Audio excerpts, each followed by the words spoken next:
ازيكم عاملين إيه؟ يا رب ان شاء الله تكونوا بخير باذن الله. كل سنه وانتم طيبين. النهارده يعني يعتبر اول ليله في رمضان. كل سنه وانتم طيبين. طبعا انا بيجيلي دايما تساؤل في الوقت ده، يعني بالذات او خصوصا ازاي هنذاكر في رمضان، خاصه ان بعد رمضان بتلاقي ان خلاص مفيش على الامتحانات غير مثلا شهر شهر ونص. فهيبقى النظام ازاي؟ طيب، انا عارفه ان طبعا وقت رمضان بيبقى اكتريتنا بيبقى عنده وقت للعباده، مش بيبقى فاضي خالص او ان هو قادر ان هو يذاكر الصبح اصلا.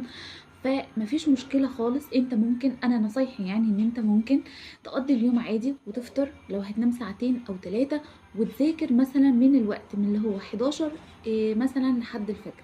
ده انسب وقت.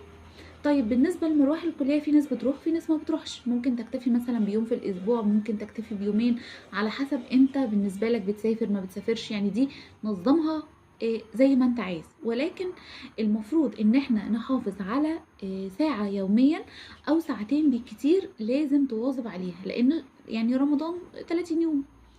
فلو انت ما عملتش كده هتلاقي الوقت عدى منك. تمام. طيب ايه عدد الساعات المطلوبة؟ انا شايفة زي ما قلت ان هما ساعتين، وانسب وقت هو من 10 لحد الفجر. ده بيبقى افضل وقت تعرف تذاكر فيه، او من 12 مثلا لحد الفجر. يعني الفجر لسه بيدن لحد مثلا 4 وشوية او 5 الا كمان. وكل مدى هيبدأ طبعا يتراجع، بس هنقول مثلا 4:30، على أساس إن لو في وقت سحور أو كده.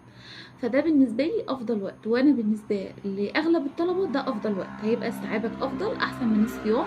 إلا لو أنت كنت متعود إن أنت مثلا تذاكر بعد الفجر، دي حاجة ترجع لك. بس أنا بتكلم في العموم إن ده أفضل وقت الواحد يذاكر فيه، وهيعرف يظبط أموره، وهيظبط الصلاة والتراويح والحاجات اللي احنا عارفينها في رمضان. تمام. طيب الكمية اللي انت تقدر تذاكرها، انا شايفة ان طبعا الكتب نزلت. اغلب الجامعات، انت محتاج دلوقتي قدامك على الامتحان شهر 3 و4، ونقدر نقول 3 اسابيع من 5. تمام. طيب ال3 اسابيع من 5 دول نقول مثلا قدامنا شهر او شهرين ونص. شهرين ونص المجمل كمجمل يعني. طيب احنا محتاجين ان احنا نذاكر كل يوم حوالي لو من المذكرات مثلا 5 صفحات، لو من الكتاب هناخد 50 صفحة عشان تقدر تلحق تذاكر وتراجع. تمام. ده بالنسبة لكمية المذاكرة. طيب انا ممكن اقلل عدد الساعات، او ممكن تقلل عدد الساعات وليكن مثلا ساعة يوميا بس. لازم كل يوم، تعبان مش تعبان، رحت الجامعة ما رحتش، ايا كان الوضع ايه، لازم اللي انت تذاكر ساعة يوميا. تمام. طيب ده اهم نصايح بالنسبه لرمضان. اشوفكم على